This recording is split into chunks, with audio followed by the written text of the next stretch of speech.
47 plus অনেক কিছু করেছি, 20 প্লাস থেকে ব্যবসার মধ্যে আছি, অনেক কিছু করেছি, লাইফে কিছু করতে পারিনি।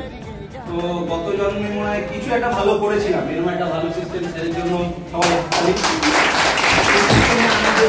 ওনাকে ধন্যবাদ। তারপরে স্যারকে বলবো আমাদের যে ডক্টর শুভঙ্কর চক্রবর্তী, এনার একটা বৃহৎ উদ্যোগ আছে সোসাইটির জন্য একটা হসপিটাল করছে, তো সেটা নিয়ে আমার যাওয়া। কিন্তু ওখানে প্রথমে জানতাম না যে এত কিছু ফেসিলিটি কিংবা এত কিছু লাইফে অ্যাচিভমেন্ট করতে পারবো। 6-7 মাস ধরে জিনিসটা নিয়ে মানে বলছিলাম লোককে, কিন্তু কেউ সেইভাবে নেয়নি। কিন্তু আফটার মানালি ট্রিপ আমার স্যার আমাকে বলেছিলেন যে মানালি ঘুরে আসো, ব্যবসা বাড়বে।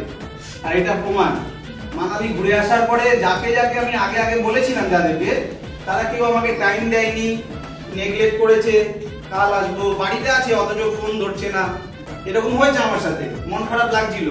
কিন্তু তারাই এখন মানালি ঘুরে আসার পরে তারা আমাকে নিজে থেকে বলছে যে তুই কি নিয়ে একটা বলবি বলছিস। তাদের আমি এখন একটু ইগনোর করছি, কারণ আমি যেরকম ফেস করেছিলাম তাদেরকেও আমি এখন টাইম দিচ্ছি না, বলছি আমার 2 দিন পরে টাইম হবে। আমার টাইম আছে কিন্তু তাও আমি টাইম দিচ্ছি না।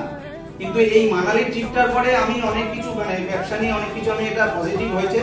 এবং রেগুলার আমি আরেকটা জিনিস যেটা ছিল না, আমার ডেমো কিটটা প্রথম থেকে ছিল না। এটা স্যার আমাকে বলে বলে ভিডিও আমাকে বলেছে, ট্রেন থেকে আসার সময় দিদি এটা জানে, আমাকে বলেছে যে ডেমো কিটটা নিয়ে প্রবীণ করো। তো ডেমো কিটটা আমি অর্ডার করেছি। এই মানালি আসার পর থেকে ডেমো কিট নিয়ে আমি ডেইলি মার্কেটে বেরোচ্ছি এবং ডেমো সেশন করছি এবং অনেক কাস্টমারের বাড়িতে যাচ্ছি এবং বন্ধু বান্ধবকেও মিট করছি।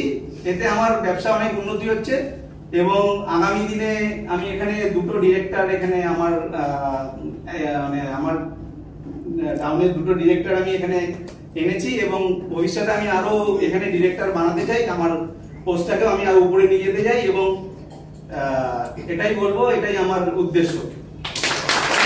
Thank you.